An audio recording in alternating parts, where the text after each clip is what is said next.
Hey guys, welcome to the channel. So why does my brand new 27 kW Black & Decker hot water heater look like this? Why is this thing all tore apart like this? Actually, this is the third one that we've put in. If you guys know, follow this channel here, then you know, in a little more, about 2.5 years ago, we built a brand new small house here in Florida, site built, and we put in a brand new hot water heater. This is it. And within 6 months, this thing stopped working. It went bad. So we contacted the company that handles Black & Decker's warranty, and they sent me a brand new hot water heater. We didn't pay any attention. I swapped them out and thought everything was great. Maybe, it's a fluke. So what ended up happening is within 6 months again, that hot water heater went out, and it did the same exact thing. These little reset buttons down here you have. Okay, these sit on top of the tank. I'll lose my seal here. Alright, so the tank actually mounts like this. That's why you see the 27 kW, and they sit right over here. They monitor the temperature, okay? And if the temperature gets too hot, these little buttons trip, alright? And that's what was happening. These little buttons were tripping here. So on the second one, I realized it's the same exact thing. It was within 6 months, and it did the same exact thing here. So I called them up. They sent me another new one. The only thing that had really changed at that point was now I had diagnosed that this was happening because the unit was not shutting off. When you turned on the hot water heater, this is supposed to turn on, heat up your water instantly, and when you turn it off, it's supposed to turn off, and that's what was happening. Okay, the heating elements here were not turning off, and you can even see how bad these things overheated here. They were not turning off, okay, and the water, I mean, I watched it get to 180 degrees, so I don't even know what these things trip at, but it was way enough to overheat everything here. So they sent me another new one, and again, figured maybe fluke twice, whatever. So this is the third one here, and within 6 months, it did the same exact thing. Okay, so the Paragon Group, they're the ones that handle Black & Decker.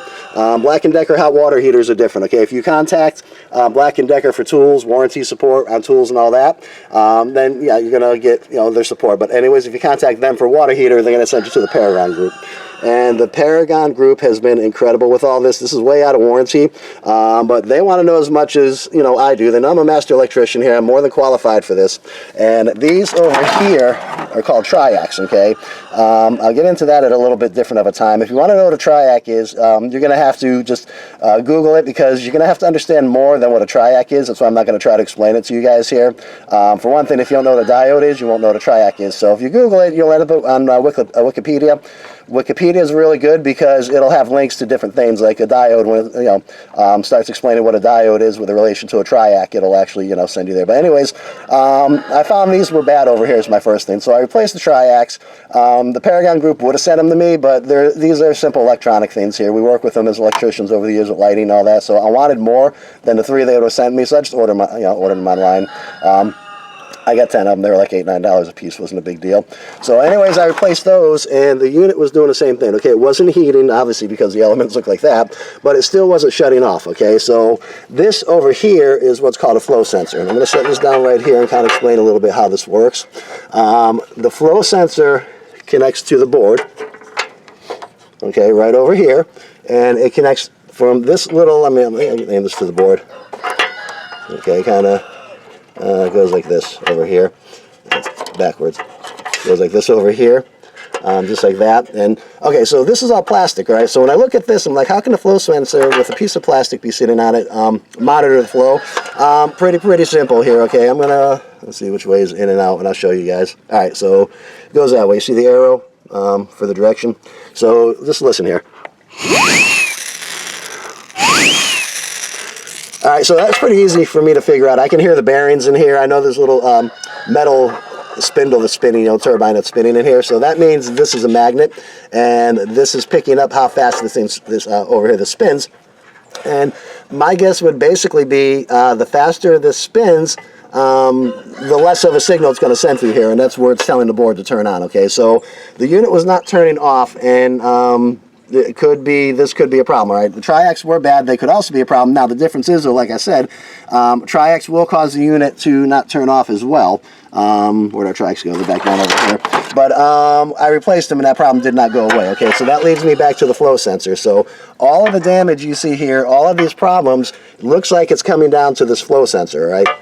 So that means one of two things here, right? So like I said, the Paragon Group has been working great with me because they want to know what's going on here. They know I'm a master electrician and I'm going to figure this out. And I have broken this down to the unit has damage from overheating. Triacs will go bad from overheating. They'll also go bad from the difference in voltage that elements that look like this will cause. So like I said, Triacs are rated at 125 degrees. This unit was going over to 180, so all these tanks, everything like that would have been heating up before these buttons actually tripped over here.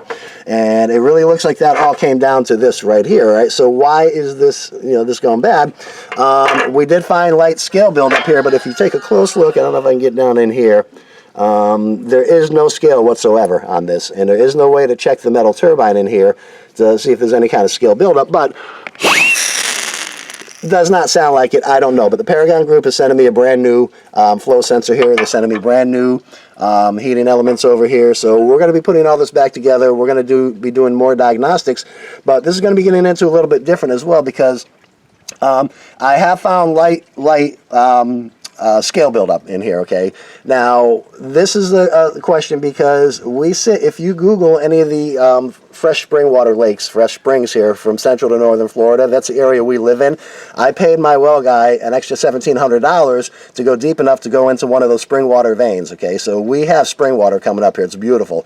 Look at what any of the lakes look like, and that's what comes into my house. If you buy bottled spring water from Florida, that's what comes out of my faucets in my house, so we paid extra money to get that.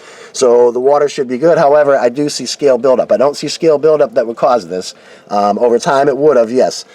Questionable if the scale buildup is actually built up around these turbines or not, and it breaks that magnetism, because like I said, the way I think this thing works is the faster that little turbine in here spins, the less this sensor is going to sense that, and that's where it tells it to turn on. So theoretically, in my mind, if there is any kind of scale buildup here, that weakens this magnetism.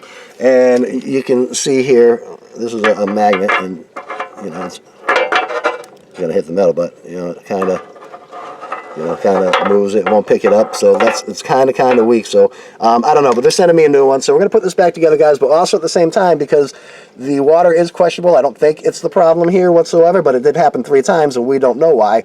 I'm also going to be putting in a 2-stage filtration system that's going to be coming in, so you guys will see videos on that.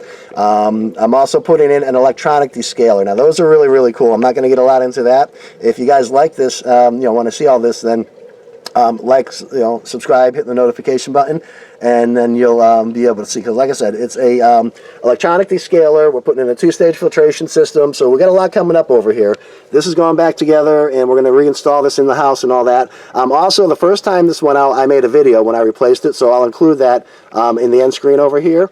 And you guys can see that. So like I said, there's going to be a few videos here. We're putting in a water system, filtration system, electronic descaler, putting this all back together, putting in the new parts, so you see the elements go in, the new elements and all that. So like I said, guys, you want to see all this and you want to learn more about these hot water heaters, we're going to get a lot more into detail, and we're going to break down the diagnostics and see if we actually could figure out exactly why this happened over here.